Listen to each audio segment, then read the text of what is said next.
think you should.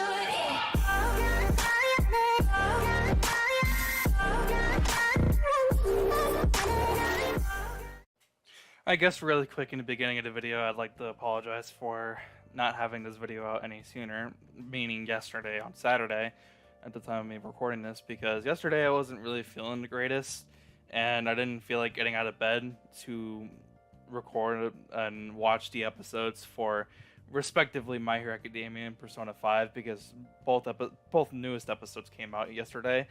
And it's not that I felt sick or anything, it's just that, you know, personal life issues get in the way sometimes and you don't end up feeling the greatest. So sometimes you just kind of want to lay in bed and not really do anything. So regardless, I am feeling a little bit better today, so I'm going to go ahead and try to get these two videos out today. Hopefully today. If you don't see the other video later today, it'll come out tomorrow.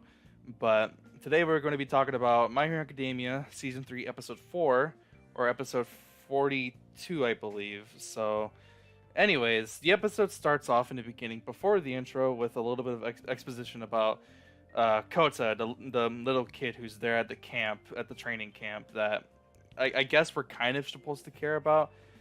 And it's not that I don't really care about him, and it's not that I don't give a shit about him, because he actually has like one of the more sadder backstories, because he's like a little kid who lost his parents who were heroes, and now he pretty much kind of just hates them, right? He hates pretty much all heroes and villains, it seems like, no matter who they are. And Deku's just trying to, you know, be a good role model, kind of like how All Might was for him, but it isn't working out. But in the end of this episode, it pretty much takes a full 180, so I guess it's okay. So the episode continues off where we left off last week with, you know, the League of Villains attacking the training camp in front of, and from what it looks like from Muscular, I think that's what his name is. I'm not sure that's what his actual name is. I kept seeing it like everywhere, but he's basically like this guy. For those who don't know, he's this guy who can expand his muscle fibers and make himself both stronger and faster. So kind of think of it like Nomu. Kind of think of it like Nomu whenever he regenerates his body back, whenever it gets like ripped in half from like season 1. But he can actually expand his muscle fibers and make himself, you know, stronger and faster. Whether or not he'd be stronger than All Might currently is debatable, to say the least. But, you know, the League of Villains, you know, they attack training camp, and we actually go back 5 minutes to some of the students who weren't there with, you know, with Deku or Mineta. You know, the students who were going through the forest to do whatever the fuck they were doing. So Eraserhead Aizawa, he is taking the kids back to there, and then he gets word, you know, from the telepath, I forget what her name is. She's basically saying, if you see any of the enemy, don't attack, just retreat, get back to, you know, base camp, and that's going towards, you know, most of the students. And he actually gets attacked by Davi, you know, the villain who uses blue flames that we saw at the ending of the last episode, which is really cool, but we don't see anything else from that, so that's kind of disappointing. So we get a little bit of fighting, and then Deku is basically like, okay, let me go after Kota, because, you know, he might be in danger, or we can, you know, get him away from a villain, because if the League of Villains are here, they're going to be going after everybody, obviously, right? That's what they're trying to do. And only Deku knows where he is. So the kids who are actually in the forest, you know, kind of getting engulfed by the smoke, I guess, they have these gas masks, which look cool, but they serve no other purpose other than, you know, not to suck in the gas and get knocked out. So one of them decides, from Class B, he decides to go and fight, you know, evildoers and shit, just because he realizes why Class 1A is better than them. So he's like, okay, I gotta do some shit now, so whatever, right? So we get to the next scene, and Kota is then confronted by one of the villains who's there attacking, you know, the place, and I believe his name is Muscular. I believe that's what his name is. Don't quote me on that. I'm just saying. Don't fucking call me stupid just because I don't know what his name is. I didn't read the manga, so I have no idea what his name is. I'm sorry. So we get more exposition of Kota later, like afterwards, when his parents were originally killed. They showed the person who actually killed his parents, and the same guy that shows up on the exposition on who killed his parents is the same person who's attacking him now, except now he got fucked up in like his left eye in combat fighting them. So he looks very interesting, considering the fact that he looks like an older Bakugo, and actually he's even looking for Bakugo. And like I said, I didn't read the manga, so I don't know if there's a reason why he's going after him, but big shocker that could have happened is that turns out they're brothers, and one of them is evil. So, or they're both evil, but one of them wants to be a hero instead. I don't know why I said it like that, because that just sounds fucking horrible, but whatever. Deku shows up finally. He uses One for All, obviously, to get there faster, and they obviously have to start fighting. And usually in this situation where Deku knows that he's basically completely outclassed because someone is clearly stronger than him, because realistically, if he doesn't want to tear his body apart and not ruin his fucking body to where he can't use any limbs, he can only use up to 5%. And his cell phone actually gets completely destroyed, and it doesn't even, I guess it doesn't work anymore, I guess. So that's what Deku kind of says in the episode. So he's fighting him, and the fight is very interesting because Deku has to not only make sure that Kota doesn't get fucking destroyed and hurt in the fight. He has to fight this big ass motherfucker who can make himself extremely fucking huge with his muscular fibers, and it looks both gross and awesome at the same time. I don't know how else to explain it other than that. So they go back to the forest for a brief second to show Bakugo and Todoroki are there in the forest, and they have to fight this other motherfucker. And I don't know if he like ate someone. It's because it's kind of insinuated that he ate someone. Yeah, there's this other guy. I don't know. I forgot what his name is. It's like Spinner or some shit. I forget what his name is. I saw his name. I just forgot, and I apologize for not remembering. He's got this huge like sword, but it's like combined with a whole bunch of other swords, and there's somebody at my front door. All right, I'm sorry. I didn't mean for someone to go and answer the door like that. Someone else answered it for me, and it wasn't even for me anyways. But anyways, there's this guy with the sword, and it's like combined with like a whole bunch of other swords. And first glance, when you look at it, this dude wants to be fucking Kisame so fucking bad. It literally looks like it's Samehara from Naruto, one of the swords from the Seven Swordsmen of the Mist. And it looks cool, but it doesn't look nearly as cool as Samehara from Naruto, in my opinion. So either way, the heroes that are there at the current place that they're at have to deal with, those guys. There's another guy, I don't know what his name is, but he fights the big cat dude. I forget his name as well. I don't know a lot of these characters' names. I apologize for being ignorant about characters' names. So Deku, we go back to that, and Deku's fighting, this dude, this muscular dude, and then, he's trying to protect him, and then he gets hit in the arm, and it fucking breaks, which looks really cool. It looks really cool, and in the audio, obviously, if you're listening to it with audio, you hear like the bones in his arm like basically shattering, and it sounds fucking just raw. I don't know what other word to use other than it's raw and it's brutal. Because Deku's getting like pushed around.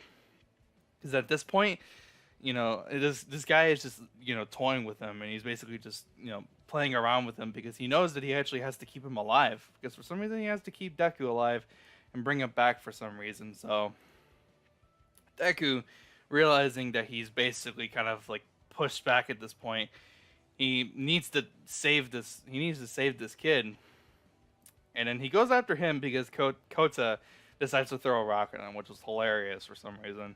But he's basically there, and he's traumatized because he's finally met the person who killed his parents, and he asks him the question: did you torment them like how he's doing to Deku currently at this moment? He's clearly mad at him, but he's more scared than anything, right? And basically the dude just explains that he did it because he just likes fighting, and he doesn't have like a grudge against anybody related to, Water Hose. I think that's what the team that his parents were called. He didn't have like a grudge against them or anyone related to them. He just likes to fight, and that's just the short answer of it. So Deku decides to go and charge up at him, and then he decides to go one for all 100%, and it slows him down a bit. But ultimately, it didn't do anything. So Deku's trying to get away, and his body, mainly his right arm, it's fucked up. It's basically broken. Both of his arms are broken. He can move, but his legs and shit. So he can barely, do anything to defend himself besides run away. But at this point, Muscular, like I think that's what his name is. He pulls out a red eye, like a separate eye from the one that he already has currently. I don't know what this is supposed to do. I might have to go and look up information for this, but I'm interested into what else this guy's quirk is about, because I don't know if like his muscle fibers get to a certain point to where if he overexpand them so much they literally explode. Because later on in his episode, or literally after this, Deku goes one for all 100% once more, and then he's basically trying to, stop this guy right in his track, because he's trying to, make sure that Kota doesn't get hurt or anything. He's trying to make sure that he at least runs away, even if, Deku dies. He doesn't care. He's trying to be a hero, and even though he's not an official hero, he's still trying to, be like one. And this scene is really good because he's trying to push him back, and then he's starting to get pushed down to the ground by this big dude, right? And his muscles are fucking huge. His muscle fibers are fucking huge. Kota's just sitting there wondering why Deku is doing this. Meanwhile, Deku's, arm and body is just getting completely fucking destroyed. And then finally, Kota, distracts, this big dude, right? Muscular, I believe his name is, right? And it's then that he realizes that Deku basically just fucking powers up, and he's pushing him back. And it's fucking intense because, he remembered the line that All Might said in season 1 when he fought Nomu, that a real hero gets past anything in their path, right? Or I forget what he says, but it's something, motivational, obviously, right? But it was a good moment in season 1. I actually really liked it. And then Deku goes one for all, 1,000,000. Delaware Detroit smash, and completely just bodies this big ass motherfucker and just slams him against the wall with just a single punch, even though his arm is completely broken, and just tears up his muscle fibers, it looks like, in the scene. And it looked fucking awesome. It looked absolutely fucking insane. From what I hear in the manga, what it looked like is it's different from the anime, because clearly Deku's arm is broken, right? So you can't really make a fist, but the 1,000,000% Delaware Detroit smash I don't know what the fuck I'm saying. Created a force of air so strong that it still pushed him back, and it still fucking hurt the dude in the manga, right? But in anime, he was still able to create a fist and punch him back, which in the end, it did what it was supposed to do, and I don't think it really makes that much of a difference anyway. That's just like a specific detail that some people may or may not, enjoy as much as they did in the anime, like they did in the manga. So it's then at this point, Kota realizes that what his aunt, his relative, said before, that one day he'll meet someone who will risk their life for him, and he finally met that person, and it was Deku, and now he's his hero. At the end of the episode, he literally says, "My hero," and it was a good moment. It was a good moment for not only for Kota, the kid, it was a good moment for Deku, because not only, is he, getting stronger and, getting more, just more powerful in general, it's just a good character moment, because now he's finally shown that he can be a hero, and he can be a really just great hero one day. But so far, the end of this episode, kind of got fucked up with his arms and shit. He didn't look pretty. So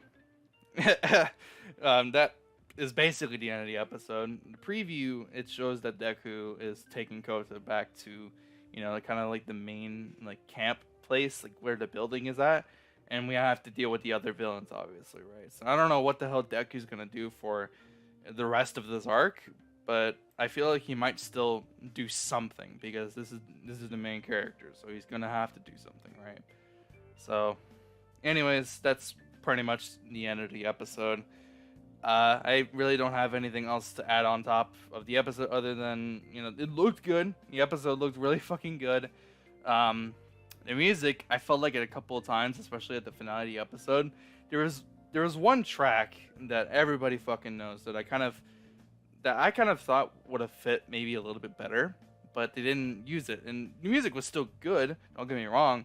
I felt like the choice of the soundtrack could have been just a little bit better. So either way, it doesn't really matter. End of the day, I'm gonna go ahead and get out of here because I've been talking for way too long, and I need to watch another episode, which is the Persona 5 episode, and obviously record the video for that.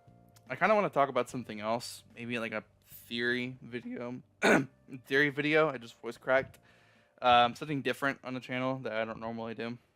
So be on the lookout for that, maybe in the near future. So anyways, I'm running out of breath. I don't know why I'm really tired right now, but I'll see you guys in the next one. I hope you guys did enjoy. If you did, be sure to leave a like. And if you're new to the channel, be sure to subscribe for more videos just like this. And for future videos that I may or may not do. Hopefully I do them. So yeah, have a wonderful day. I'll see you guys in the next one. I'm out. Peace.